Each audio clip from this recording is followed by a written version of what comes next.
진실의 축에 다시 오신 걸 환영합니다. 이스라엘에서 또 한 주가 시작되고 이슬람 정권과의 전쟁 속에 우리는 다시 대피소로 달려가고 있습니다. 이란인들은 목숨을 걸고 저항하며 심지어 정권의 군사시설이 타격을 입을 때 기뻐하기도 하지만 미국과 영국의 많은 언론에서는 이런 사실을 전혀 알 수 없습니다. 그래서 오늘 방송을 시작하면서 지금까지 국제 언론에서 보도된 이번 전쟁의 대표적인 사례들을 살펴보려고 합니다. 이것은 우리가 수년 동안 본 것 중에서 가장 왜곡되고 도덕적으로 혼란스럽고 터무니없는 언론 보도의 행진입니다. 몇 년 전 10월 7일을 겪었던 걸 생각하면 이는 시사하는 바가 큽니다. CNN부터 시작하겠습니다. 이번 주에 CNN은 모즈타 바하미나이가 이슬람공화국 국영 TV, 즉 현재 미국의 제재를 받고 있는 정권 언론 네트워크에서 직접 말하는 장면을 4분 동안 내보냈습니다. 어떠한 반박이나 맥락 설명도 없이 수십 년 동안 테러를 지원하고 미국인을 죽여온 정부의 선전만 그대로 내보냈습니다. 그리고 이제 여러분도 아시겠지만 CNN은 정권의 허가를 받아 기자를 이란에 파견했습니다. 즉, 그 모든 보도는 정부의 감시 아래 그들의 허가를 받아 이뤄졌다는 뜻입니다. 하지만 CNN의 어이없는 행동은 거기서 끝나지 않았습니다. 크리스티아나 아만푸어는 이란-이라크 전쟁 보도에서 이슬람 정권이 어린이들을 인간 방패로 지뢰밭에 보냈다고 전했습니다. 수천 명의 아이들이 플라스틱 열쇠를 받고 군인들이 직접 하지 않도록 지뢰밭을 걸어가도록 보내졌습니다. 이것은 그 정권 최악의 범죄 중 하나이며 다른 범죄도 많습니다. 하지만 이 방송은 이를 아이들에 대한 전쟁 범죄로 보지 않고 국가와 정권에 대한 헌신과 사랑으로 포장했습니다. 아이들이 죽음으로 내몰리는 일이 감동적인 이야기로 포장되었습니다. 한번 보세요. 도널드 트럼프 대통령은 이란 군대에 무기를 내려놓지 않으면 죽게 될 것이라고 경고했습니다. 하지만 그와 그의 전쟁 기획자들은 신앙과 이슬람 혁명을 지키기 위해 수백만 명이 죽음을 불사하는 강한 종교적 열정을 이해하거나 기억하지 못했습니다. 그래서 우리는 신의 이름으로라는 80년대 이란 이라크 전쟁이 한창일 때 CNN이 독점적으로 입수한 영상을 바탕으로 한 놀라운 시리즈를 찾기 위해 자료를 뒤졌습니다. 이 영상에서 우리는 최대 17살, 아마도 더 어린 소년 모하메드를 볼 수 있습니다. 그는 이란의 준군사 조직인 바시지에 의해 전선에 징집되었습니다. 그의 가족은 그가 순교할 가능성이 높다는 것을 알면서도 따뜻하게 작별 인사를 했습니다. 이런 어린이 임무 중 하나는 인간 지뢰 제거기로 행동하는 것이었습니다. 이 아이들은 단지 2주간의 훈련만 받았고 총을 쏘는 방법만 배운 뒤 전장으로 보내져 지뢰밭을 제거하는 데 사용되었습니다.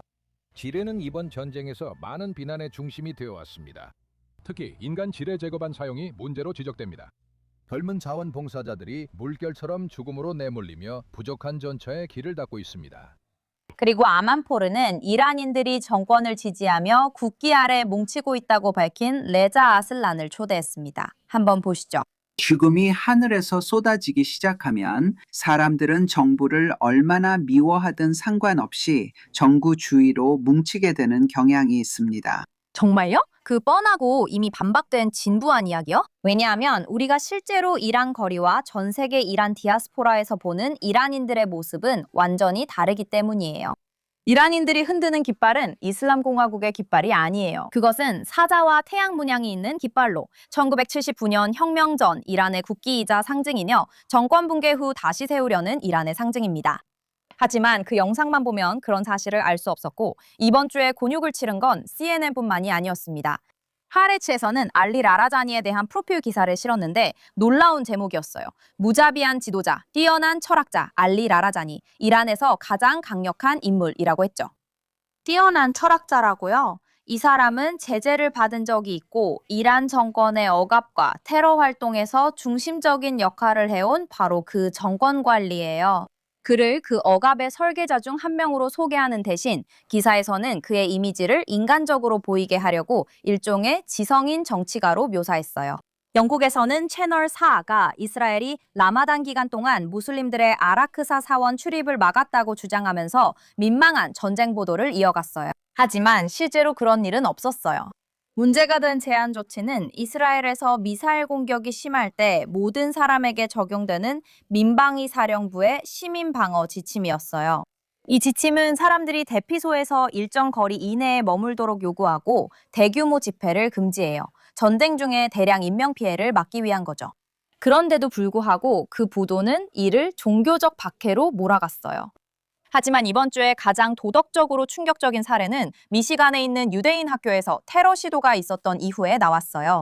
3월 12일 레바논계 미국인 남성이 폭발물이 실린 차량으로 미시간 웨스트 블룸필드의 템플 이스라엘에 돌진했습니다. 당시 그 건물 안에는 140명 이상의 아이들이 있는 유치원이 있었어요. 그 건물엔 140명의 아이들이 있었어요.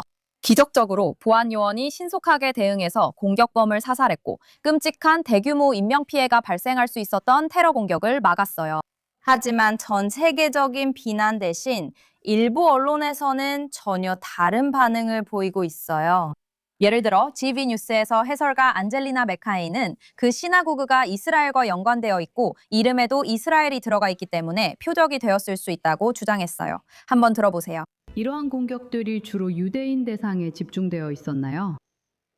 그 부분에 대해서는 직접적으로 말씀드리기 어렵네요. 다만 이번 상황에서는 이곳이 이스라엘 성전이었고 이스라엘과 연관되어 있었다는 점은 말씀드릴 수 있어요. 그 점은 확실히 말씀드릴 수 있습니다. 유대인 성전입니다. 유대인 성전이에요. 유대인 시나고그는 이스라엘 성전이 아닙니다. 그곳은 템플 이스라엘이라고 불려요. 그들은 유대인입니다. 그들은 이스라엘의 민족이에요. 어떻게 아세요? 제 이야기는 마저 하겠습니다. 처음부터 전제가 잘못됐어요. 그들은 이스라엘 사람이 아니라 유대인입니다. 그래서 그들은 템플 이스라엘로 불리며 이스라엘과 신념에 동조합니다. 이런 공격이 있었던 이유입니다. 또한 그들을 공격한 남자에 대해 우리가 알게 된 것은 그의 가족이 레바논에 있었고 그 가족이 공습으로 사망했다는 사실이에요. 그리고 그건 확인된 사실입니다. 그 가족들이 누구였는지는 우리가 알지 못하지만 공격 전날 밤 그의 소셜미디어에 실제로 자신의 가족과 아이들이 사망했다고 게시되었습니다. 여기서 보이는 어리석음에 거의 할 말을 잃었습니다.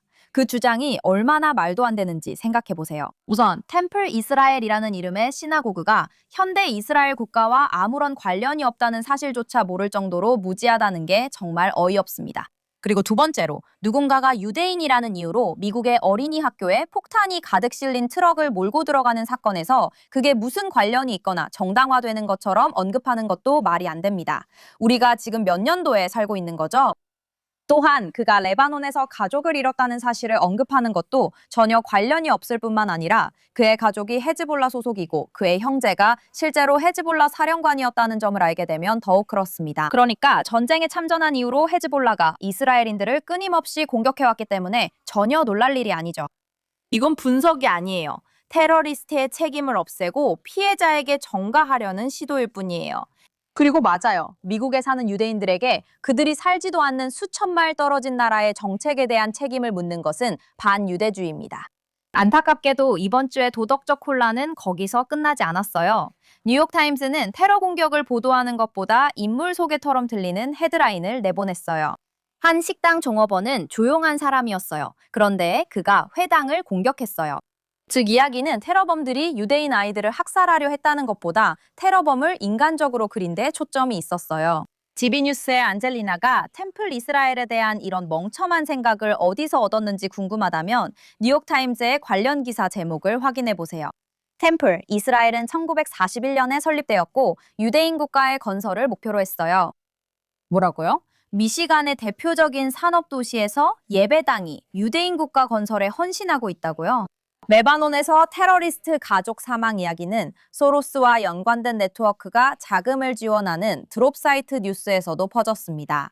이들은 공격자 동정을 유도하려고 이런 이야기를 확대 보도했습니다. 이런 이야기는 메건 켈리 같은 유용한 바보들을 통해 빠르게 확산되었어요. 그런데 이 모든 것 중에서 가장 말도 안 되는 부분은 설령 그 시나고그가 이스라엘 정부 소유이고 이스라엘 군인들로 가득 차 있었다고 해도 그게 뭐가 문제냐는 거예요. 당신은 여전히 폭약이 가득 실린 트럭을 예배당에 몰고 갈 권리가 없어요. 우리가 왜 이런 걸 두고 논쟁하고 있는 거죠? 오직 반유대주의 공격에 대해서만 이런 끝없는 변명과 허세를 듣게 돼요.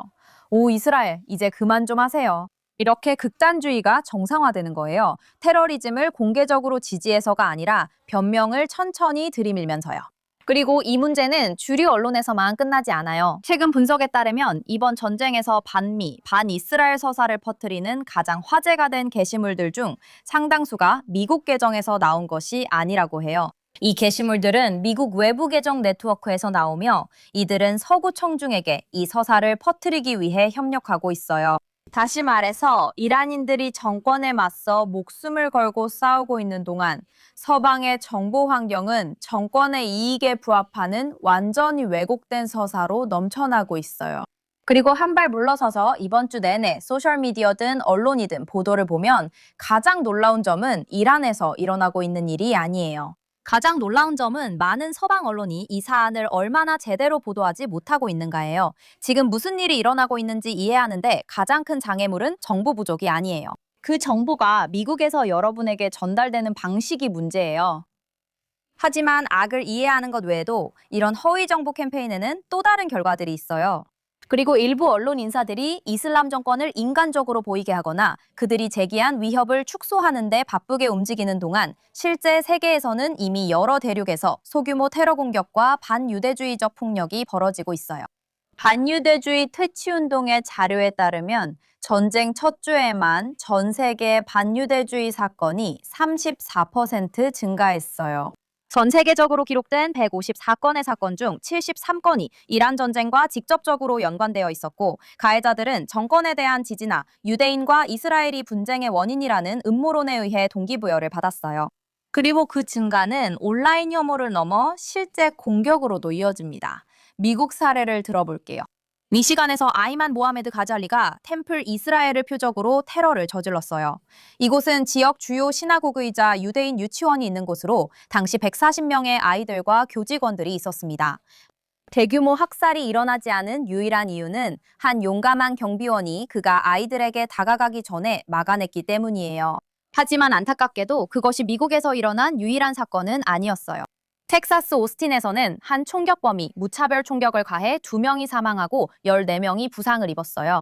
수사관들은 그가 알라의 소유라고 적힌 셔츠와 이슬람 공화국의 깃발이 그려진 속옷을 입고 있었다는 사실을 밝혀냈어요. 당국은 그의 소지품에서도 이란의 상징들을 발견했어요. 뉴욕시에서는 아미르 발라트와 이브라힘 카욤이라는 두 남성이 뉴욕 시장 관저인 그레이시 맨션 근처에서 열린 시위 도중 군중 속에 사제폭탄을 던진 혐의로 체포됐어요. 이제 연방수사관들은 이 남성들이 ISIS에게 영감을 받았으며 보스턴 마라톤 폭탄 테러보다 더 큰 공격을 계획했다고 말하고 있어요. 이제 캘리포니아주 산호세에서는 히브리어로 대화하던 두 유대인 남성이 식당에서 폭력적으로 공격당했어요. 공격자는 그들을 때리면서 이란을 건드리지 마라와 같은 반유대주의적 욕설을 외쳤어요. 즉, 단 일주일 만에 미시간의 헤즈볼라 연관 회당 공격, 텍사스 이란 상징 총기 난사, 뉴욕 ISIS의 영감을 받은 폭발물 공격 시도, 캘리포니아 반유대인 폭력 사건이 모두 발생했습니다. 캐나다에서는 상황이 훨씬 더 심각해요. 캐나다는 이 정권의 반유대인 공격 캠페인에 지난주에만 3곳의 서로 다른 회당이 총격을 받는 등 이 정권의 반유대인 공격 캠페인에 최전선이 되었습니다. 또한 해외에 있는 이란 반체제 인사들에 대한 협박과 폭력도 있었고 그 정도로 캐나다는 그들을 제대로 보호할 수 없는 상황이에요. 이달 초 캐나다 경찰은 현재 1급 살인 혐의로 기소된 2명의 용의자를 체포했어요. 이란 반체제 인사인 마수드 마스주디, 즉 브리티시 컬럼비아주 버나비에서 실종 신고가 되었던 사이먼 프레이저 대학교의 전 강사 살해 사건과 관련해서요. 수사관들은 마스주디의 실종이 우연한 일이 아니라고 밝혔고 처음부터 표적 살인으로 간주했어요. 경찰이 지목한 용의자는 밴쿠버 지역 출신인 메흐디 아흐마드자데 라자비와 아리주 술탄입니다. 이제 그들은 그의 죽음과 관련해 1급 살인 혐의로 기소됐어요. 하지만 이 사건들은 캐나다 내 이란인들뿐만 아니라 수년간 IRGC 네트워크와 그 연관자들이 캐나다 내에서 활동하고 있다는 점에 대해 경고해온 국회의원들 사이에서도 경각심을 불러일으켰어요. 그들은 이란 디아스포라 구성원들을 감시하고 위협하고 있어요. 유럽 전역에서도 유사한 현상이 보입니다. 영국에선 반체제 인사들이 시위 중 정권 폭력배에게 폭행당했고 반유대주의 공격도 늘고 있습니다. 벨기에에서 폭발로 시나고그가 손상됐으며 당국은 반유대주의 표적 사건으로 보고 있습니다. 로테르담에서 시나고그가 방화 공격을 받았습니다. 암스테르담에서는 유대인 학교 밖에서 폭발물이 터졌고 관계자들은 이를 유대인 공동체를 겨냥한 의도적인 공격이라고 설명했어요. 보안당국은 노르웨이의 오슬로와 트로네임에 있는 시나고그 주변에서 발생한 사건들도 조사하고 있어요. 두 도시 모두 유대인 기관 근처에서 수상한 인물들이 체포되었어요. 그리고 이러한 공격들은 무작위로 일어난 것이 아니에요. 아샤브 알야민, 즉 오른편의 동료들이라고 스스로를 부르는 새로운 극단주의 단체가 벨기에에서의 사건들과 며칠 전 네덜란드에서 발생한 가장 최근의 사건을 포함해 일부 공격의 책임을 주장하고 있어요.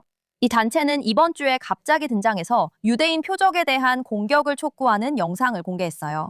특히 우려되는 점은 이 영상들이 헤즈볼라와 이란 혁명수비대 IRGC와 연계된 시아파 축 네트워크의 단체들과 관련된 텔레그램 채널을 통해 유포되었다는 거예요. 이 새로운 조직이 이슬람공화국의 대리 네트워크와 연관되어 있는지에 대한 명백한 의문이 제기되고 있어요. 이것이 보안당국이 수년간 걱정해온 부분입니다. IRGC는 이란 국경을 훨씬 넘어 활동할 수 있는 대리인, 민병대, 그리고 이념적 지지자들로 이루어진 글로벌 네트워크를 구축해왔어요. 이 네트워크들은 유대인 공동체, 이란 반체제 인사, 정권에 도전하는 이들을 표적으로 삼고 있어요. 그래서 사람들이 이번 전쟁이 서방과는 아무 관련 없는 단순한 지역 분쟁이라고 주장할 때 이번 주에 일어난 사건들은 전혀 다른 이야기를 들려주고 있어요.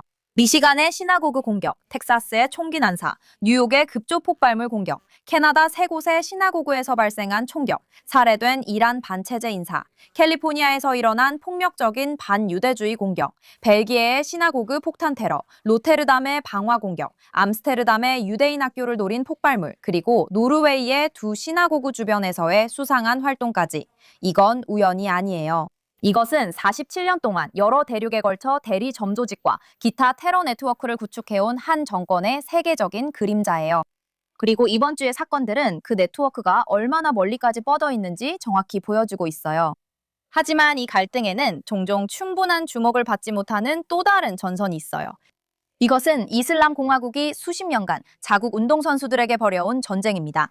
이번 주 우리는 그 시스템이 실제로 작동하는 또 한 사례를 봤죠. 지난주에 제가 말씀드렸듯이 이란 여자 축구 국가대표팀의 여러 명의 선수들이 호주에서 열린 여자 아시안컵에 참가했다가 경기 전 정권의 국가를 부르기를 거부했고 그 직후 정권으로부터 협박을 받은 뒤 망명했습니다. 그 이후 며칠 동안 처음에는 호주에서 보호를 요청했던 일부 선수들이 강한 압박과 가족들에 대한 협박, 그리고 정권의 위협이 있었다는 보도 이후 입장을 바꿔 이제 이란으로 돌아가고 있습니다. 이 사건을 담당했던 관계자들은 선수들이 강제로 돌아가게 된 것이 거의 확실하며 이란에 남아있는 가족들이 압박을 받고 있었다고 확인했습니다. 이는 정부가 운동선수, 언론인, 그리고 활동가들에게 반복적으로 사용해온 방법입니다. 즉, 이란 정권은 운동선수들이 멀리 있어도 여전히 영향력을 행사할 수 있다는 의미입니다. 서방은 많은 반체제 인사들을 보호하지 못하고 있습니다. 이는 이란 혁명수비대 IRGC가 여러 나라에 거점을 두게 한 탓입니다. 그리고 이런 운동선수들에 대한 탄압은 결코 새로운 현상이 아닙니다. 2020년 정권은 2018년에 반정부 시위에 참여했던 챔피언 레슬러 나비드 아프카리를 처형했습니다. 그들은 그를 고문한 후 국제적 압력에도 불구하고 처형했습니다. 그 전에는 이란 유도 선수 사에드 몰라에가 이란 정부 관계자들로부터 이스라엘 유도 선수 사기 무키와 맞붙지 못하게 기권하라는 지시를 받은 뒤 나라를 탈출하는 모습을 보았습니다. 이제 이스라엘 선수들과의 경기를 보이콧하도록 강요하는 이러한 정책은 유도, 레슬링, 복싱, 역도를 포함한 여러 종목에서 수년간 문서화되어 왔습니다. 지시에 불응한 선수들은 정력을 잃거나 더 큰 위험에 처할 수 있습니다. 가장 유명한 망명자 중 한 명은 키미야 엘리자데로. 그녀는 이란 최초의 여자 태권도 올림픽 메달리스트였습니다. 엘리자데는 이후 이란을 떠나 운동선수들을 정치적 선전도구로 이용하면서 여성들에게 기본적인 권리조차 허락하지 않는 체제를 대표할 수 없다고 밝혔습니다. 그녀는 2020년 올림픽 난민팀으로 출전했습니다. 사실 이란의 운동선수 탄압 역사는 훨씬 오래전으로 거슬러 올라갑니다. 1988년 파우준 압디는 여성 국가배구팀의 주장으로 정권에 반대했다는 이유로 수년간 감옥에 수감된 후 처형당했습니다. 같은 해에 마시드 바르작이라는 올림픽 축구팀의 선수도 반정부 신문을 배포했다는 이유로 처형당했습니다. 그리고 1981년에는 이란 국가의 올림픽 레슬링 선수가 29명의 다른 정치범들과 함께 처형당했습니다. 이러한 사례들은 끝이 없습니다. 이 역사는 단순히 개인적인 사례들에 관한 것이 아닙니다. 이것은 이슬람 공화국이 스포츠를 정치적 선전과 이념적 통제의 도구로 사용하는 시스템에 관한 이야기입니다. 그들은 심지어 국제 스포츠 행사를 이용해서 자신들의 보안기구를 정상화하고 미화하기도 했습니다. 도쿄올림픽 금메달리스트 사격 선수 자바드 파루기는 금메달을 획득했을 뿐만 아니라 시리아에서 정권을 위해 복무한 이란 혁명수비대 출신이기도 했습니다. 하지만 진실은 이란의 모든 스포츠 조직 구조가 정권 자체와 밀접하게 연결되어 있다는 것입니다. 이란 올림픽위원회 현 위원장 마흐무드 카소비바파는 혁명수비대에서 복무했으며 심지어 최고 지도자 알리 하메네이의 전 경호원이기도 했습니다. 다시 말해 올림픽 운동에서 이란 선수들을 대표해야 할 기관이 바로 이 나라를 정치적으로 통제하는 권력 구조와 직접적으로 연결되어 있다는 뜻입니다. 이것이 바로 점점 더 많은 이란 선수들과 인권운동가들이 이란 올림픽위원회의 해체를 요구하는 캠페인을 시작한 이유 중 하나입니다. 국제올림픽위원회에 보낸 공개 서한에서 선수들은 이란 스포츠 시스템이 정부의 통제하에 어떻게 운영되고 있는지 기록하고 있습니다. 그들은 선수들이 감시당하고 위협받으며 이스라엘 선수들과의 경기를 보이콧하는 정책을 포함해 국가 이데올로기를 따르도록 강요받는 구조를 설명합니다.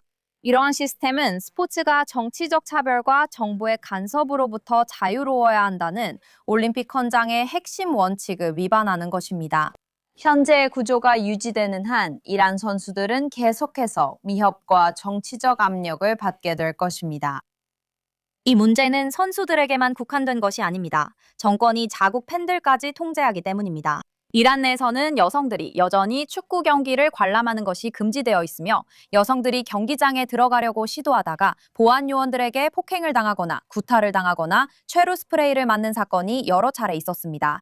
이란에서 스포츠는 스포츠를 넘어 정치 체제입니다. 그리고 이러한 역사를 고려할 때 이란 선수들이 그 체제를 지배하는 정권의 국기 아래에서 경기에 출전하도록 강요받아서는 안 된다는 주장이 점점 더 힘을 얻고 있습니다. 국제사회는 이미 다른 사례들에서 비슷한 접근 방식을 취한 적이 있습니다. 예를 들어 러시아 선수들은 출전을 허락받았지만 러시아 국가를 대표하는 것이 아니라 중립기 아래 중립 선수로만 참가할 수 있었습니다. 같은 원칙이 여기에도 적용될 수 있고 또 적용되어야 합니다. 왜냐하면 스포츠가 공정한 경쟁과 인간의 존엄성을 대표해야 한다면 이란 선수들 역시 그들을 통제하는 정치체제로부터 보호받아야 하기 때문입니다. 이번 주 Good, Bad, Ugly 시간입니다. 이번엔 거꾸로 진행해 긍정적인 소식으로 마무리하겠습니다. 이번 주 어글리 스토리는 정권의 외무장관인 아바스 아락치에게 돌아갑니다. 그는 CBS 진행자 마거리 브레넌과 인터뷰를 하면서 자신이 인터넷을 사용할 수 있는 이유는 자신이 이란 국민의 목소리이기 때문이라고 말했습니다. 정말 믿기 힘든 이야기죠? 한번 보시죠. 한 가지 말씀드리면 지금 저희와 줌으로 대화 중이시죠? 이란 국민들은 자유롭게 인터넷을 사용할 수 없지만 당신은 사용할 수 있네요. 왜죠? 전 국민을 대변하니까요. 저는 이란인들의 목소리이고 그들의 권리를 지켜야 하기 때문입니다. 그래서 제가 인터넷에 접속할 수 있는 이유는 국제사회에 우리의 목소리를 들려주기 위해서입니다. 하지만 인터넷은 보안상의 이유로 차단되었습니다. 우리는 공격을 받고 있고 침략을 당하고 있기 때문에 우리 국민을 보호하기 위해 모든 것을 해야 합니다. 어느 나라에서든 전쟁을 위해 긴급 조치가 취해지는 것은 당연한 일입니다. 국민을 보호한다고요? 농담하시는 건가요? 당신은 4만 명이나 죽였잖아요. 하지만 아락치에 따르면 그는, 즉 그 정권이 이란 국민을 대변한다고 말합니다. 평소 같았으면 그 주장은 그냥 웃어넘길 만한 일이었을 거예요. 하지만 지금은 그 주장이 특히나 터무니없어요. 왜냐하면 아락치가 미국 TV에서 그런 주장을 하고 있던 바로 그 순간 이슬람 공화국은 이란 전역의 인터넷 접속을 거의 2주 동안 차단했으니까요. 9,200만 명의 사람들이 완전히 세상과 단절된 거예요. 이란 내의 사람들은 해외에 있는 가족들과 단순히 연락을 하기 위해서라도 스타링크를 통해 연결을 시도하거나 사형까지도 받을 수 있는 범죄임에도 불구하고 다른 인터넷 우회 방법이나 VPN을 필사적으로 사용하고 있어요. 그래서 정부는 한 나라 전체의 인터넷을 차단해 놓고도 이제는 미국 대중에게 자신들이 국민의 목소리라고 믿으라고 하네요. 정말 진심인가요? 만약 그 정권이 정말로 이란 국민을 대표한다면 위기가 있을 때마다 인터넷을 차단할 필요가 없었을 거예요. 국민의 목소리를 억누르거나 정보를 통제할 필요도 없었겠죠. 하지만 인터넷 차단은 사실 우리와 전 세계에 우리가 알아야 할 모든 것을 말해주고 있어요. 이슬람 공화국은 외국 정부를 두려워하는 게 아니라 자기 국민을 두려워하는 거예요. 그리고 아바스 아락치가 그들을 대변하는 것도 절대 아니에요. 이제 이번 주의 나쁜 소식으로 넘어가 볼게요. 이번 주의 주인공은 터커 칼슨이에요. 여러 가지 이유가 있을 수 있지만 이번 주에도요. 하지만 저는 그중 한 가지에 집중하고 싶어요. 이번 주에 칼슨은 중동에 관한 또 다른 터무니없는 주장을 내세웠는데 그 주장은 다름 아닌 그가 가장 좋아하는 나라 카타르에 의해 반박당했어요. 칼슨은 사우디아라비아와 카타르가 그 나라들 안에서 폭탄 테러를 모의하던 모사드 요원들을 체포했다고 청중에게 단도직입적으로 말했어요. 그는 이 주장을 이스라엘이 비밀리에 중동 지역을 불안정하게 만들고 있다는 증거로 제시했어요. 그가 주장하는 모든 것처럼요. 한번 들어보세요. 이것은 정말 이 나라들에 큰 타격을 줍니다. 그리고 이스라엘은 이 나라들의 타격을 주고 싶어 했어요. 그게 요점이에요. 이 나라들의 타격을 주고 싶어 했다는 거죠. 그들이 이스라엘의 경쟁자라서 혼란과 무질서를 조장하고 싶었던 거죠. 그래서 아마도 보도되지는 않았지만 어젯밤에 있었던 일은 사실입니다. 카타르와 사우디아라비아에서 당국이 그 나라들에서 폭탄 테러를 계획하던 모사드 요원들을 체포했습니다. 이건 정말 이상하죠? 전혀 말이 안 됩니다. 왜 이스라엘이 이란의 공격을 받고 있는 두 걸프 국가에서 폭탄 테러를 저지르려고 할까요? 그들은 같은 편이 아닌가요? 아니요. 이스라엘은 이란과 카타르, 아랍에미리트, 사우디아라비아, 바레인, 오만, 쿠웨이트를 해치고 싶어 합니다. 문제는 관련 정부들이 그런 일이 없었다고 주장한다는 점입니다. 카타르 외무부는 공개적으로 그 주장을 부인하며 자국에서 모사드 요원이 체포된 것에 대한 어떤 정보도 없다고 밝혔습니다. 그리고 카타르가 발표한 내용은 완전히 아주 다른 것이었습니다. 당국은 IRGC와 연계된 네트워크와 관련된 10명을 구금했다고 밝혔습니다. 보도에 따르면 이 조직은 이란 보안기관과 연계된 감시 및 사보타주 작전을 수행한 혐의를 받고 있었습니다. 다시 말해 실제 이야기는 모사드가 아니라 이란 요원들에 관한 것이었습니다. 이것이 중요한 이유는 이란 혁명수비대 IRGC가 수십 년간 이 지역의 대리 네트워크를 구축해왔기 때문입니다. 바레인, 사우디아라비아, 아랍에미리트 같은 걸프 국가들은 모두 이슬람 공화국이 자국 내에서 무장 조직과 스파이 네트워크를 운영하고 있다고 비난해왔습니다. 이 점을 지적하는 대신 칼슨은 또다시 아무런 증거도 없이 이스라엘을 희생양으로 삼고 전체 이야기를 만들어내고 있습니다. 그건 단순한 작은 실수가 아닙니다. 이건 전쟁이 시작되기 전부터 터커 칼슨에게서 우리가 봐왔던 패턴과 맞아떨어집니다. 논평가든 활동가든 소셜미디어 인플루언서든 테헤란 정권에서 시선을 돌려서 어떤 서방이나 이스라엘의 음모로 관심을 옮기려는 지속적인 노력이 있습니다. 하지만 실제로 사실을 살펴보면 위험 네트워크는 계속해서 같은 곳, 즉 이슬람 공화국으로 이어집니다. 이번 한 주 전체가 바로 그 또 다른 예시였습니다. 이제 말씀드렸으니 이번 주 마지막 좋은 소식으로 넘어가고 싶어요. 이번 이야기는 이란 내부에서 전해진 소식이에요. 정권이 계속해서 강인함을 보여주려고 애쓰고 있지만 실제로 현장에서 우리가 보고 있는 것은 전혀 다릅니다. 지난 며칠 동안 이스라엘 드론이 IRGC와 바시지 검문소를 표적으로 삼아 공격해왔어요. 이곳들은 정권이 도시를 통제하고 이란인들을 위협해서 시위를 막기 위해 사용하는 곳이에요. 하지만 이제 이스라엘 방위군은 더 이상 이런 상황을 용납하지 않을 거예요.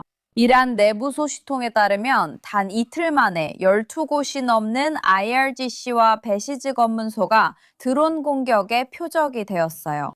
그로 인해 발생한 피해는 심각해서 100명 이상의 정권 요원들이 사망했고 더 많은 사람들이 부상을 입었어요. 하지만 군사적 피해는 여기서 이야기의 일부에 불과해요. 이 시점에서 정말 중요한 것은 정권 보안군 내부의 반응이에요. 이란 내부에서 나온 보고에 따르면 수백 명의 배시즈 요원들이 이제는 검문소 근무에 출근하기를 거부하고 있다고 해요. 다른 이들은 아예 근무지를 버리고 떠나고 있어요. 정권은 이 부대들에게 음식이나 장비 같은 기본적인 필수품을 공급하는 데에도 어려움을 겪고 있어요. 그리고 출근하는 일부 정권군들은 기지가 파괴되었거나 사용하기에 너무 위험하다고 여겨져서 이제는 텐트에서 잠을 자고 있어요. 또한 그들이 학교나 모스크로 이동하는 것도 목격됐어요. 그리고 물론 주말 동안에는 그들이 IDF의 드론을 피하기 위해 검문소를 다리 아래로 옮기는 영상도 봤어요. 이런 병력들이 당황하거나 숨거나 근무지를 이탈하면 정권의 통제력에 균열이 생기고 있음을 보여줍니다. 그리고 바로 그 점을 소식통들이 전하고 있어요. 이제 이 정권의 몰락은 정말 시간 문제일 뿐이에요. 자, 이번 주는 여기까지입니다. 다음 주에도 이 지역 곳곳의 소식과 이란 전쟁의 최신 소식을 가지고 다시 찾아올게요. 제보나 이야기 있으시면 소셜미디어에서 연락주세요. 에밀리 K 슈라더 또는 인스타그램 에밀리 인 텔아비브로 찾아주세요. 다음 시간까지 여기 JNS의 진실의 축에서 다시 만나요.